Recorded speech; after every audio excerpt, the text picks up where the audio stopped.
Kagulat World, it's official. Kinulat na naman ni Alexandra Ala ang mundo matapos lumabas sa official website ng Women's Tennis Association ang pinakabagong singles rankings kung saan opisyal na siyang world number 31. Hindi ito projection, hindi ito estimate, kundi mismong confirmed ranking na nakapost na ngayon. Ito na ang all-time career high ni Alex sa WTA at isa na naman itong historic moment para sa Philippine tennis. Ang pag-akyat niya sa number 31 ay hindi biglaan at lalong hindi swerte. Bunga ito ng sunod-sunod na solid performances niya sa iba't ibang WTA tournaments nitong mga nakaraang buwan. Sa ranking system ng WTA, rolling 52 weeks ang basahan ng puntos.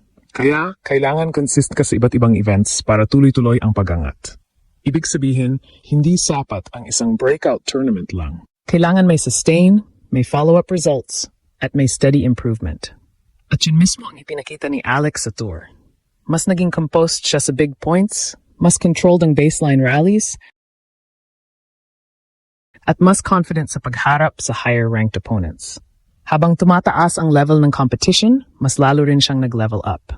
Ang number 31 ranking ay malinaw na patunay na hindi na siya basta racing prospect lang, kundi isa ng legit contender na kayang makipagsabayan sa top tier ng women's tennis.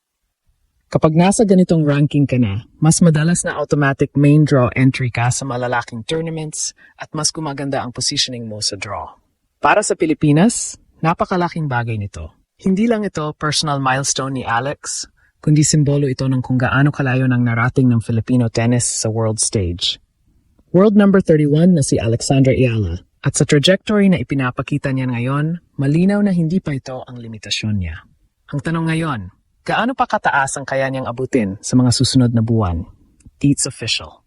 Ginulat na naman ni Alexandra Ayala ang buong tennis world matapos lumabas sa official rankings ng Women's Tennis Association na siya ay nasa world number 31, isang all-time career high sa kanyang professional journey. Hindi ito haka-haka o social media speculation lang. Ito ay confirmed at nakapost mismo sa WTA rankings. Ibig sabihin, opisyal na siyang kabilang sa top 31 players sa buong mundo. Para sa isang 20-year-old Filipina athlete, napakalaking milestone nito. Ang pag-akyat ni Alex sa ranking na ito ay resulta ng consistent performances niya sa iba't ibang WTA tournaments nitong mga nakaraang buwan. Ang WTA ranking system ay nakabase sa rolling 52-week point system, kung saan binibilang ang best tournament results ng isang player sa loob ng isang taon. Ibig sabihin, hindi sapat ang isang breakout run lang. Kailangan tuloy-tuloy ang panalo, steady ang improvement, at may solid performances sa iba't ibang level ng competition. At iyon mismo ang ginawa ni Alex.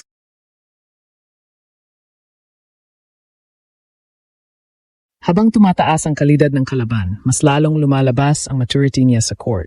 Mapapansin ang improved shot selection niya, mas strategic na paggamit ng angles, at mas kalmadong paghawak ng pressure moments.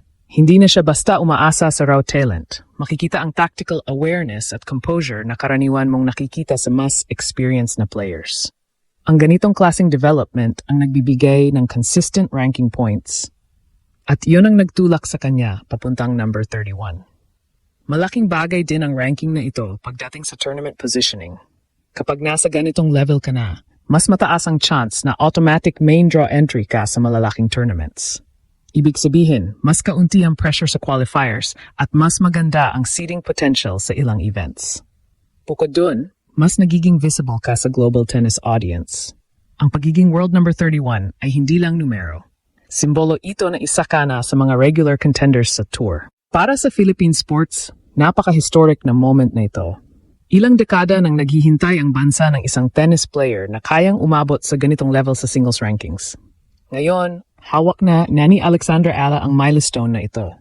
Hindi lang niya binabasag ang personal records niya, pinabago rin niya ang narrative ng Filipino tennis sa international stage. At sa trajectory na ipinapakita niya ngayon, malinaw na ang number 31 ay maaring simula pa lang na mas mataas pang pag-akyat. Ang pagiging world number 31 ni Alexandra Ayala ay may mas malalim na kahulugan kaysa sa simpleng ranking update. Sa professional tennis, bawat puwesto sa rankings ay may epekto sa scheduling, matchups, at long-term career trajectory. Kapag nasa top 32 ka, nagiging mas favorable ang draw positioning sa ilang major tournaments dahil sa seeding structures. Ibig sabihin, mas nagiging strategic ang landas mo sa bawat event. Ang pag-abot ni Alex sa number 31 ay naglalagay sa kanya sa mas competitive at mas respected na tier ng WTA. Isa pang mahalagang aspeto nito ay ang psychological impact. Sa tennis, confidence ay halos kasing halaga ng skill. Kapag nakikita mo ang pangalan mo sa top 31 ng mundo, iba ang level ng self-belief na dala nito. Hindi na siya papasok sa court bilang underdog lang. Papasok siya bilang isang ranked contender na inaasahang makipagsabayan. At habang tumataas ang ranking, mas nagiging target ka rin ng ibang players. Ibig sabihin kailangan mas maging consistent at mentally tough. Ang momentum na dala ng career high ranking na ito ay pwedeng magbukas ng mas maraming oportunidad mula sa mas mataas na tournament appearances hanggang sa mas malalaking sponsorship deals. Sa global sports landscape, ranking visibility matters. At ngayon, mas lalong napapansin si Alex hindi lang sa Asia, kundi sa Europe at Americas, kung saan dominant ang WTA Tour presence. Ngunit higit sa lahat, ang number 31 ranking ay patunay ng long-term development plan na pinaghirapan niya at ng kanyang team. Hindi ito overnight success. Mula junior Grand Slam champion hanggang sa pag-transition niya sa Pro Tour, bawat hakbang ay calculated at may growth progression. Ang consistency niya laban sa higher-ranked opponents ang naging susi para maipon ang crucial ranking points na nagdala sa kanya sa bagong peak na ito. Sa kasalukuyang estado ng kanyang laro at sa edad niyang ito, malinaw na marami pang room for improvement at mas mataas pang potential ceiling. Kung magpapatuloy ang trajectory na ito, hindi malayong makita siyang pumasok pa sa top 30 o mas mataas pa sa mga susunod na buwan. Pero sa ngayon, isang bagay ang sigurado. Opisyal na si Alexandra Ala ay world number 31 at patuloy niyang pinapatunayan na ang Pilipinas ay may tunay na puwersa sa world tennis stage.